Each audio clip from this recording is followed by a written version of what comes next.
This one kid I knew when I was growing up, he was one of those kids that was always following the straight and normal, never stepping out of line, never trying to draw attention to himself.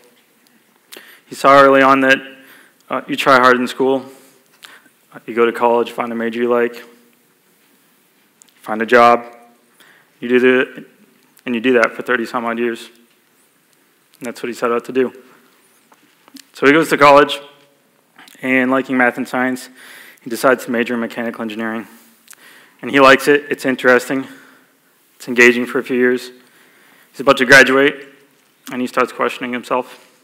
He starts wondering if he went into that just because he was good in math and science. He was wondering if maybe changing fields might help. And so he went into research, started working in a lab doing computational biomechanics. It was interesting, it was new.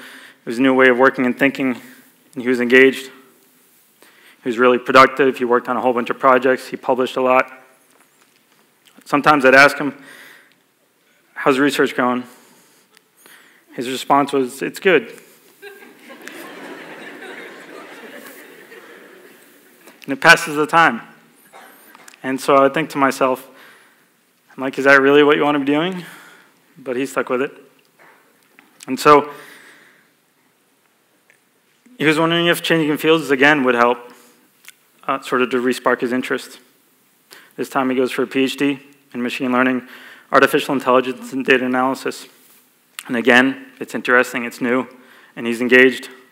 Again, he's super productive, working on a whole bunch of projects in addition to his dissertation work. And he's about to graduate, and again, his interest starts to fade. He's been doing that for so long that it's sort of the norm, it's sort of the easy route. He's still wondering if he's going down that route just because he likes math and science, though.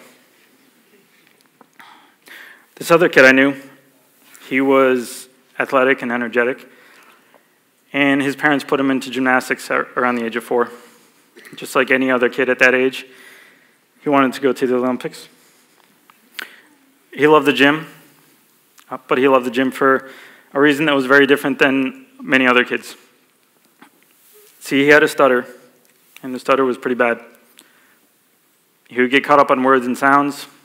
He would end up holding his breath, exhaust himself, and then have to start all over again. He was embarrassed to speak, and he was embarrassed for anyone to listen to him speak.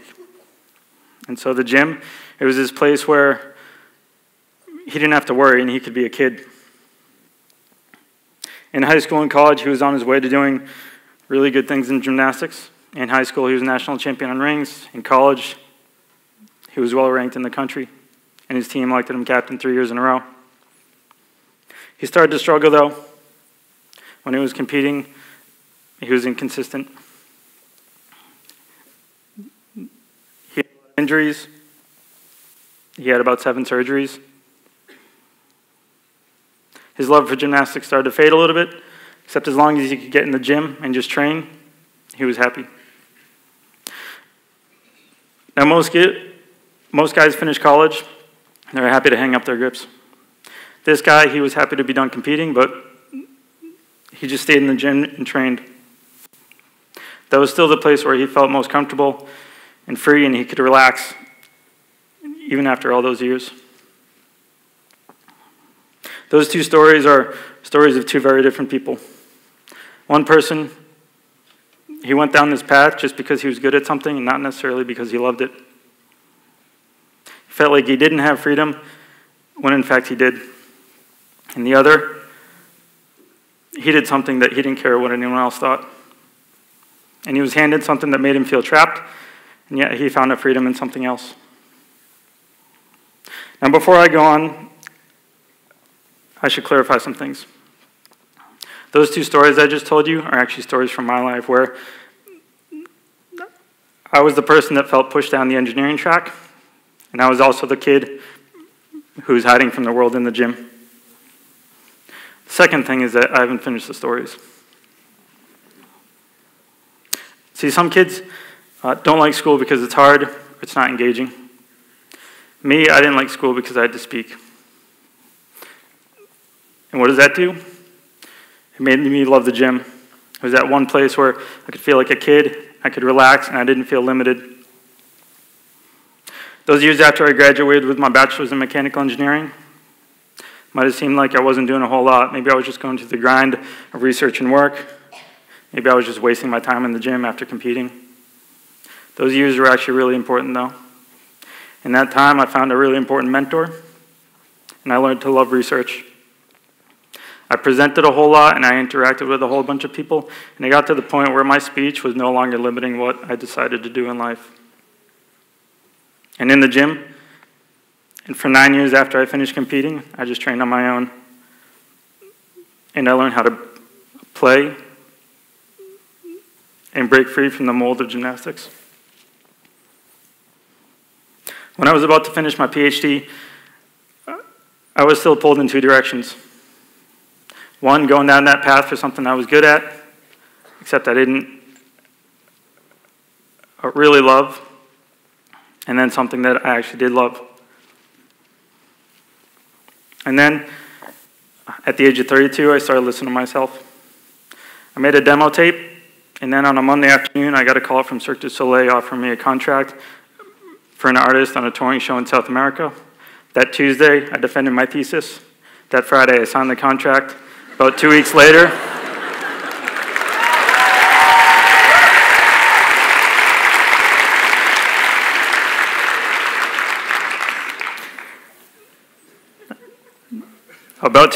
I was up in Montreal training, and then 7 weeks later, I flew to Santiago, Chile to start performing.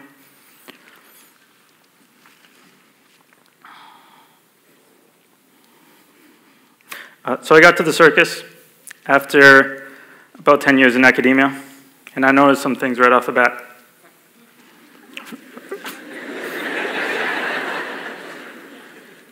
First is that no one cares about your credentials. No one cares where you went to school, what degrees you have, or how many papers you published. What matters is if you work hard, if you're good on stage, and you're a good person. Second thing is that if you're a little bit odd and not normal, that's a good thing.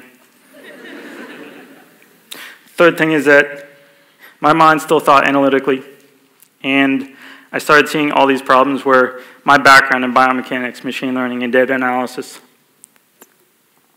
that could be applied to contribute. I ran with one of those problems while I was still performing. I developed an algorithm for automatically scheduling circus artists.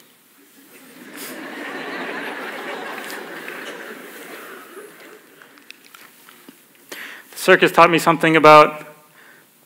The clicker's not working. All right, that's all right. The circus taught me about also being an athlete, something that I didn't expect. When I was competing, I could never get in the right headspace. I would always psych myself out instead I psyched myself up.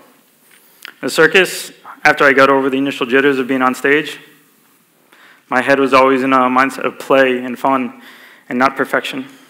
And that whatever I did on stage, it would be just fine. And so,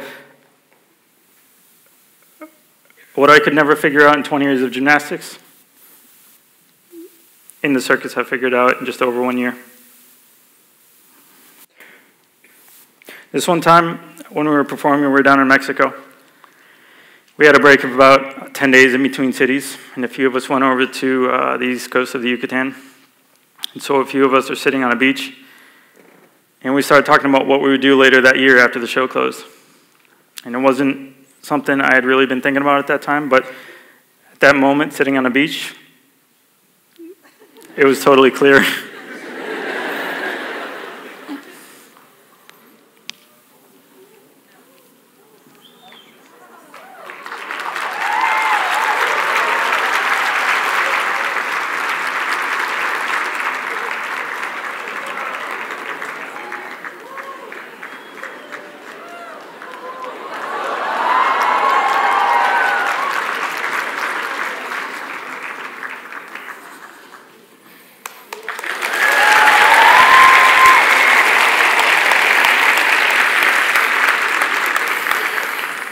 Handstands.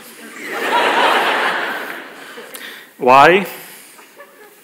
Handstands make people happy.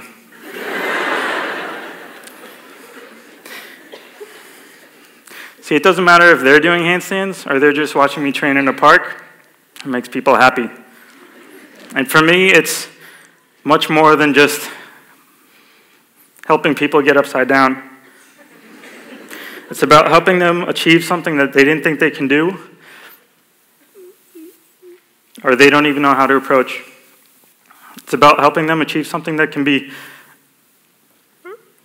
meditative for the mind and strengthening for the body. It's about passing on my knowledge and experience. And most of all, it's about connecting with people, which is basically what I tried to avoid for my entire life. A lot of people ask me if I'm still using my background in research, and I am, just not in a traditional way. Now I'm focused on handstands and circus problems. And right now it's totally out of my interest and unfunded. But I'm certain it's going to lead to impactful work. My freshman year in college, I was asked what I wanted to be doing in 10 years. And my answer was actually supposed to be a bit more comical than serious. It was engineer by day, circus performer by night. And so it actually took me about 14 years, but that's basically where I ended up.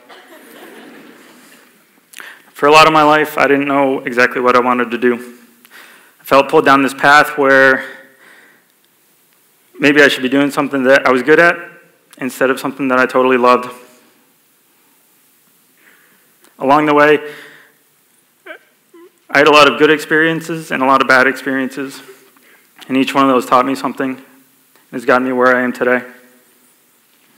If you're wondering what you should be doing with your life,